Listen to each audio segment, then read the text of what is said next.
Congress job less calendar అని single notification వేయలేదని మాజీ మంత్రి హరీష్ రావు విమర్శించారు. సిద్దిపేట జిల్లా కేంద్రంలోని వెప్పంచి కళా నిలయంలో మెగా జాబ్ మేళా కార్యక్రమంను మాజీ మంత్రి హరీష్ రావు ప్రారంభించారు. ఈ కార్యక్రమంలో ఎమ్మెల్సీ దేశపతి శ్రీనివాస్, మాజీ ఎమ్మెల్సీ ఫారూక్ హుస్సేన్ పాల్గొన్నారు.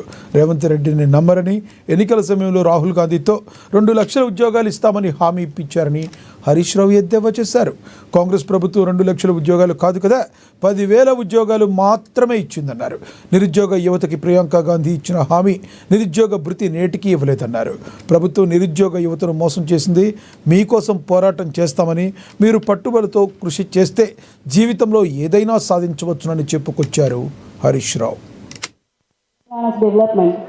Your dedication to public welfare, particularly in water management and economic policies, has significantly contributed to our region's programs. Your commitment. పట్టుదలతో కృషి చేస్తే జీవితంలో ఏదైనా సాధించవచ్చు. అది చిన్న ఉద్యోగమా పెద్ద ఉద్యోగమా, మొదట జాబ్లో చేరండి. మొదట సిద్దిపేటను వీడి అది హైదరాబాద్లో ఉద్యోగం వస్తే అడుగు పెట్టండి అక్కడ. అప్పుడే మీకు పోటీ ప్రపంచం అర్థమవుతుంది. మొదటి అడుగు పడ్డ తర్వాత ఇంకొక మెట్టు పైకెక్కడానికి నీ ఆలోచన ప్రారంభమవుతుంది. గ్రూప్ 1 ఎగ్జామ్స్ పెడితే రాష్ట్ర ప్రభుత్వం ఇవాళ విద్యార్థులే చెప్తున్నారు, నిరుద్యోగ యువకులు గ్రూప్ 1 ఎగ్జామ్ రాసిన వాళ్ళు ఎంత దారుణంగా పరీక్ష నిర్వహించారో నేను చెప్పట్లేదు, హైకోర్టే మొట్టికాయలు వేసి ప్రభుత్వాన్ని చెప్పింది. ఇంకా దాని మీద అప్పీల్కి పోతామంటున్నారు. ఇంకా ఏ ముఖం పెట్టుకొని అప్పీల్ పోతారు? ఇవాళ నిరుద్యోగ యువకులు బయటకు వచ్చి పలాని మంత్రులు, పలాని అధికారులు మమ్మల్ని లక్షల రూపాయలు అడిగారని చెప్పి వాళ్ళే నేరుగా ఆరోపణలు చేస్తున్నారు. దాని మీద ఈరోజు విచారణ జరపాల్సిన అవసరం ఉంది. అసలు ఎవరు ఈ అక్రమాలకు బాధ్యులు ఎవరో తేల్చాల్సినటువంటి బాధ్యత ప్రభుత్వం మీద ఉంది.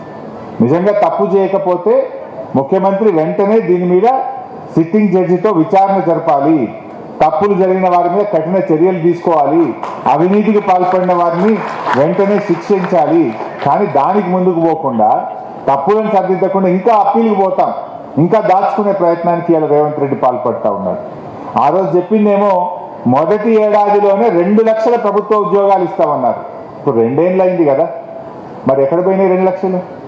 ఫుల్ పేజ్ యాడ్స్ ఇచ్చింది అన్ని పేపర్లలో. ఏ పేపర్ చూసినా మొదటి సంవత్సరమే 2 లక్షల ఉద్యోగాలు.